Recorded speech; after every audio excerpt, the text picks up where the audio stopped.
함께 사도신경 고백함으로 예배 시작하도록 하겠습니다. 전능하사 천지를 만드신 하나님 아버지를 내가 믿사오며 그 외아들 우리 주 예수 그리스도를 믿사오니 이는 성령으로 잉태하사 동정녀 마리아에게 나시고 본디오 빌라도에게 고난을 받으사 십자가에 못 박혀 죽으시고 장사한 지 사흘 만에 죽은 자 가운데서 다시 살아나시며 하늘에 오르사 전능하신 하나님 우편에 앉아 계시다가 저리로서 산자와 죽은 자를 심판하러 오시리라. 성령을 믿사오며 거룩한 공회와 성도가 서로 교통하는 것과 죄를 사하여 주시는 것과 몸이 다시 사는 것과 영원히 사는 것을 믿사옵나이다. 아멘.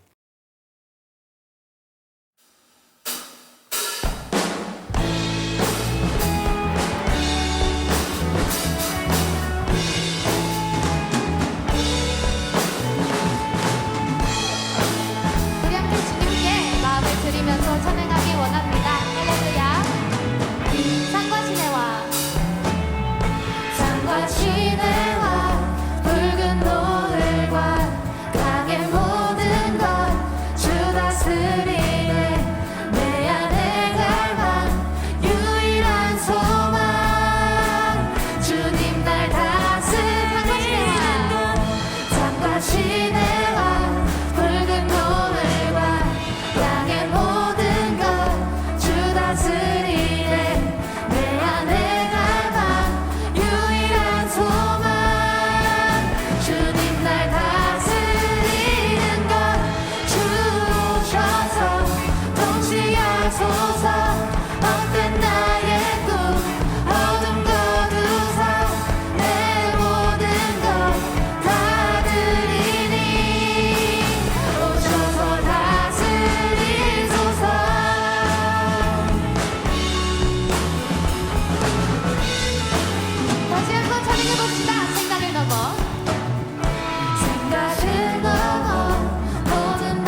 삶의 모든 자리에 다시 주님을 기다립니다.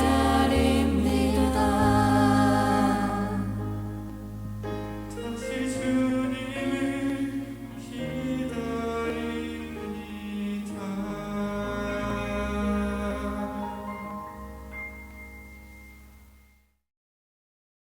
오늘은 저희가 선지자, 제사장, 왕 되신 예수님이라는 제목으로 함께 말씀 살펴보려고 합니다. 저희가 읽을 말씀은 고린도전서 15장 25절과 28절 말씀입니다. 함께 말씀 읽겠습니다. 시작.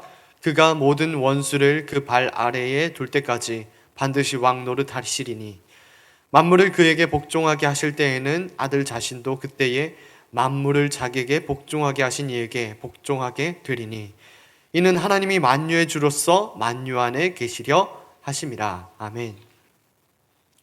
네, 오늘은 친구들과 함께 이 선지자, 제사장, 왕 되신 예수님이라는 제목으로 이제 말씀을 살펴보는데, 예수님께서 우리를 위해서 이 땅에 오셨다라는 거는 여러분들이 이제 믿음으로 고백하고 알고 있는데, 그러면 예수님께서 정확하게 이 땅에서 하신 일들이 무엇인가, 무엇을 위해서 이 땅에 오셨는가에 대해서 크게 세 가지로 나누어서 저희들이 한번 말씀을 살펴보려고 합니다.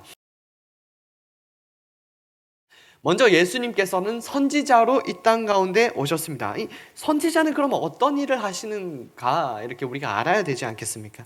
선지자는 바로 하나님의 말씀을 들어서 그 들은 말씀을 이스라엘 백성들에게 온전히 전달하는 그 역할을 하는 자들이었습니다.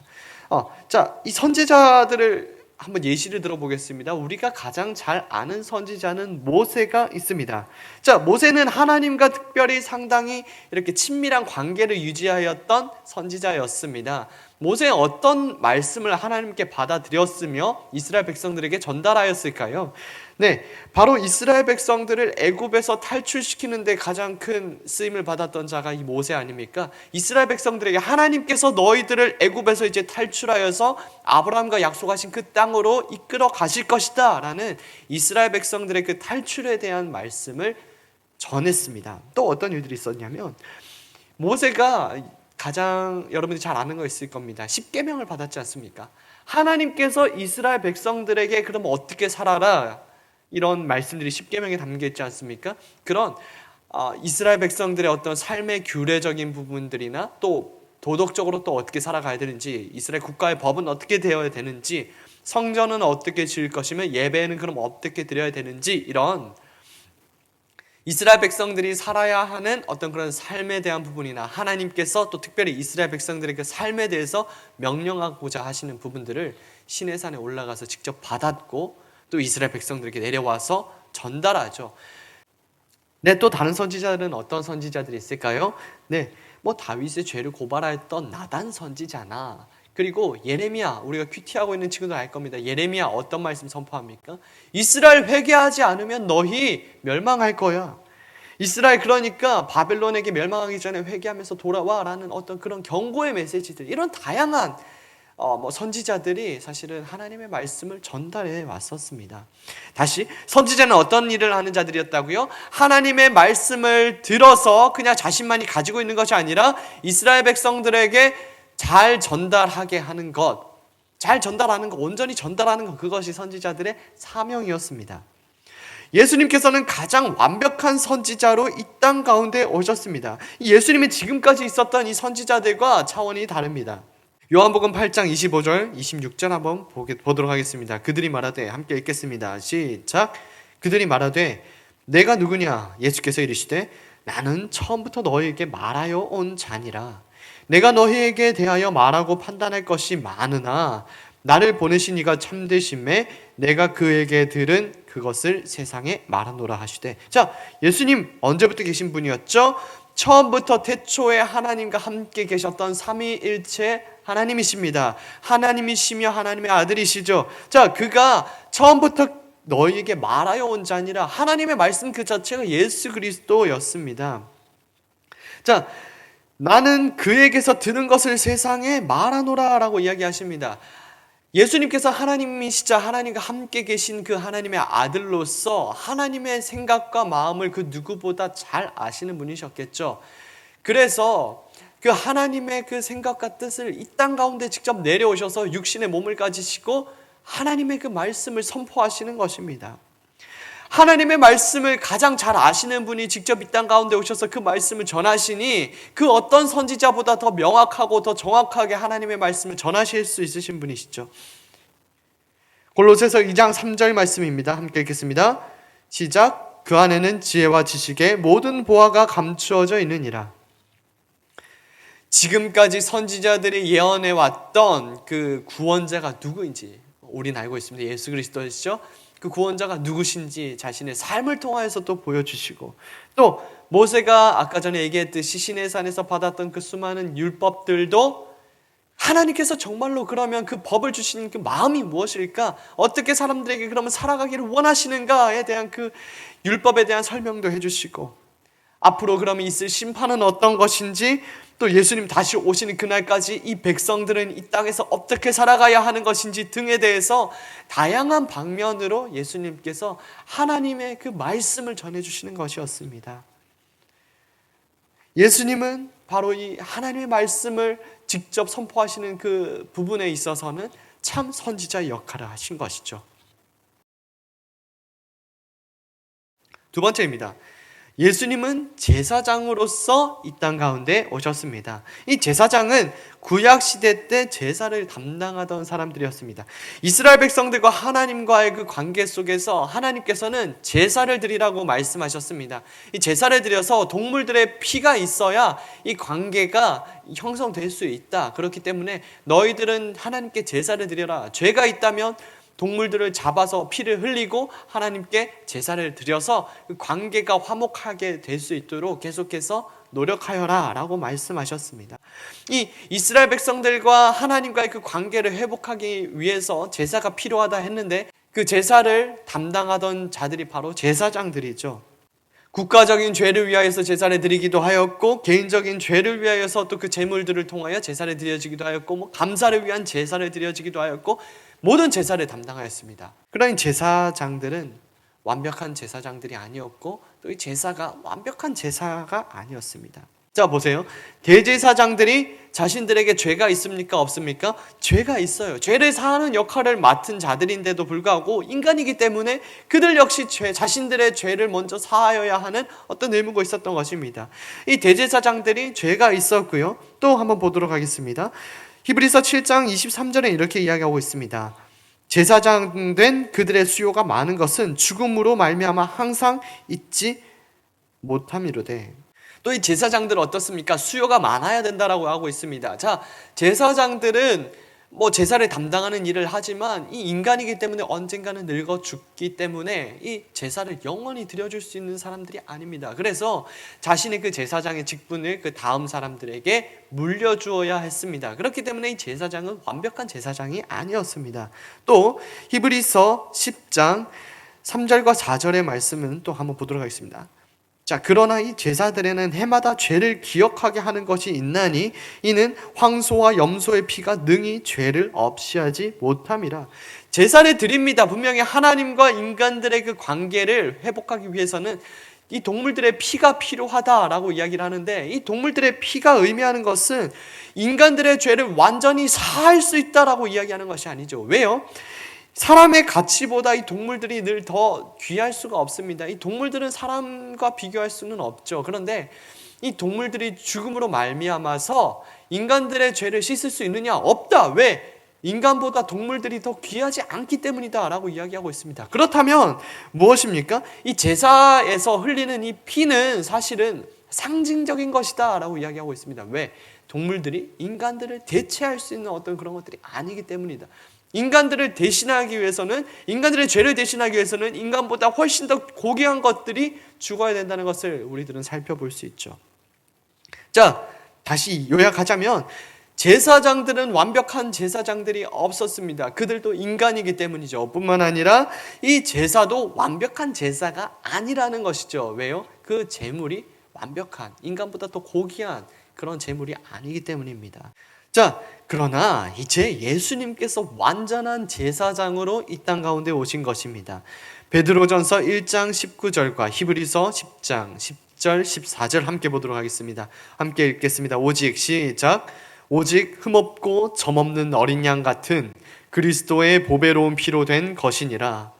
이 뜻을 따라 예수 그리스도의 몸을 단번에 들이심으로 말미암아 우리가 거룩함을 얻었노라.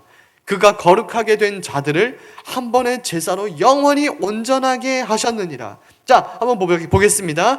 오직 흠없고 점없는 어린 양 같은 그리스도의 보배로운 피가 있다라고 합니다.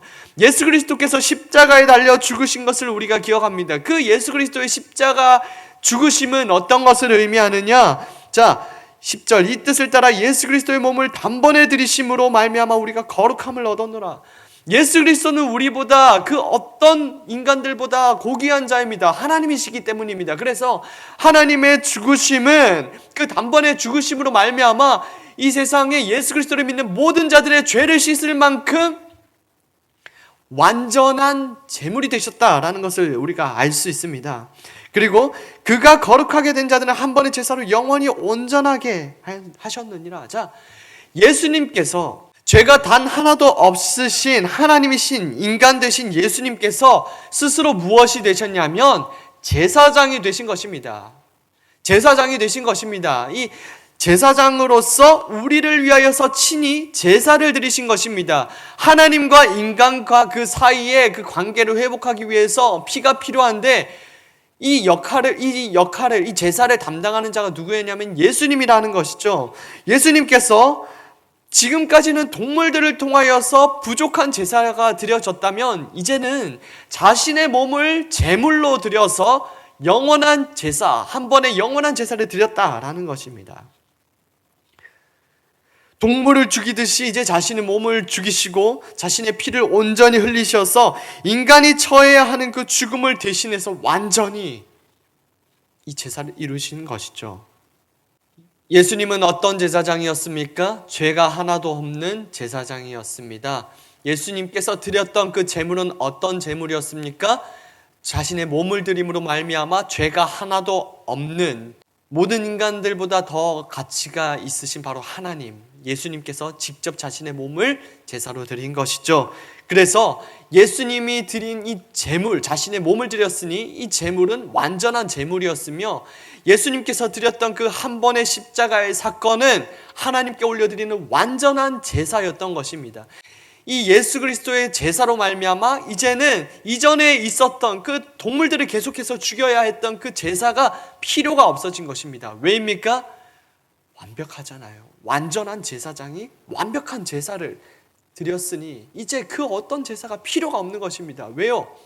모든 인간들의 그 죄를 대신할 만한 것이 드려졌는데 왜 더 많은 피를 굳이 흘려야 됩니까? 그래서 제사는 이제 끝이 난 것입니다. 예수 그리스도로 말미암아 완벽하게 성취되었기 때문이죠. 마지막입니다. 예수님께서는 바로 왕으로 오셨죠. 왕의 올바른 역할은 무엇일까요? 백성들을 외부의 위험으로부터 안전하게 지켜주는 것, 공정하게 그 정의를 이루어서 약한 자가 상처받지 않고 억울하지 않는, 또 죄인들을 또 처벌할 수 있는 그 공정한 어떤 사회들이 이루어지는 것, 하나님의 말씀대로 또 국가를 운영하고 이런 것들이 왕이 해야 하는 그 일들 아니겠습니까? 예수님께서는 그런데 가장 완전한 왕으로 이 땅 가운데 오신 것입니다. 사실은 예수님은 하나님이시기 때문에 인간으로 오시지 않으셔도 이 온 세상을 통치하시는 왕입니다. 예수님이 진정한 왕이시죠. 그러나 이 세상에 살아가는 이 백성들이 어떤 삶을 살아가고 있습니까? 예수님의 그 왕되심을 인정하지 않고 살아가지 않습니까? 에베소서 4장 15절에서 16절 말씀입니다. 함께 읽겠습니다. 오직 사랑 안에서, 자 읽겠습니다. 시작. 오직 사랑 안에서 참된 것을 하여 범사에 그에게 까리지 잘할지라. 그는 머리니 곧 그리스도라. 그에게서 온몸이 각 마디를 통하여 도움을 받음으로 연결되고 결합되어 각 지체의 분량대로 역사하여 그 몸을 자라게 하여 사랑 안에서 스스로 세우느니라. 예수님께서는 왕이십니다. 그런데 이 사람들이 죄인이기 때문에 예수님을 바라보지 않는 것입니다. 바라볼 수가 없습니다. 스스로의 눈을 들어 스스로의 마음을 열어 하나님을 자신의 왕으로 구주로 영접할 수 없는 자들이 되어버린 것입니다. 그래서 왕인데 왕의 대접을 받지 못하고 있습니다. 예수님께서 이 땅 가운데 선지자로서 하나님의 말씀을 전하시고 그리고 자신의 몸을 들여 제사장으로서 온전한 제사를 드리셨으니 이제 이 하나님의 그 백성들을 부르시는 것입니다. 이 예수 그리스도를 믿으면 이 예수 그리스도께서 이루신 그 모든 공로를 자신의 것으로 하고 죄가 모두 씻음 받으며 하나님의 백성이 될 수 있습니다. 예수님께서는 이제 왕이 되고자 하시는 것입니다. 마태복음 11장 5절 말씀 우리가 함께 읽어보도록 하겠습니다. 맹인이 함께 읽겠습니다. 시작. 맹인이 보며 못 걷는 사람이 걸으며 나병 환자가 깨끗함을 받으며 못 듣는 자가 들으며 죽은 자가 살아나며 가난한 자에게 복음이 전파된다 하라. 예수님께서 이 죄인들, 하나님을 왕으로 섬길 수 없는 자들, 예수 그리스도를 바라보지 못하는 자들에게 맹인을 치유하셨듯이, 나병 환자를 치유하셨듯이, 못 듣는 자를 듣게 하신 것 같이, 죽은 자를 살리신 것 같이 이들의 죽은 영혼을, 하나님을 보지 못하는 그 죽은 영혼을 살리시는 것입니다. 눈으로 하나님을 바라보지 못하는 자들에게 그 눈을 치유하여서 하나님을 바라보게 하시는 것입니다. 나병 환자처럼 더 이상 회복될 수 없는 그 몸들을 일으켜서 살리시는 것입니다. 하나님의 말씀을 들어도 듣는 것이 아닌 자들의 그 귀를 열으셔서 하나님의 말씀을 듣고 참으로 회개하고 하나님 앞에 엎드리며 하나님을 왕으로 고백할 수 있는 그러한 자들로 세워나가시는 것입니다. 정말로 죽어서 하나님을 볼 수 없었던 그 자들을 완전히 회복시켜서 소생시켜서 생명을 누릴 수 있는, 하나님 안에서 영원한 생명을 누릴 수 있는 그 한 사람으로 세우시는 것입니다. 하나님의 왕되심을, 예수 그리스도의 왕되심을 그들이 인정할 수 있도록 다시 온전히 회복시키시는 예수 그리스도의 역사하심이 있는 것입니다. 고린도 전서 15장 25절과 28절의 말씀입니다. 함께 읽겠습니다. 시작.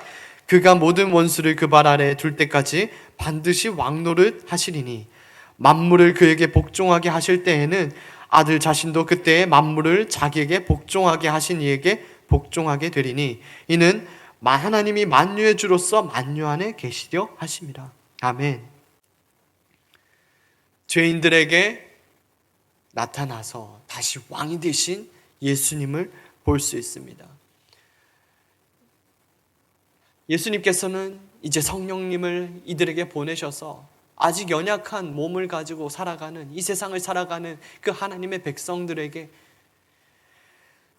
힘을 주셔서 그들을 통치하시고 하나님을 따라 살아갈 수 있도록 인도하시고, 또 외부의 적들 누구입니까? 사단의 그 유혹으로부터 이길 힘을 주셔서 성령으로 말미암아 이 자신의 백성들을 통치하시고 회복시키시고 강한 힘을 주셔서 싸워나가게 하시는 그 일들을 행하시는 것입니다.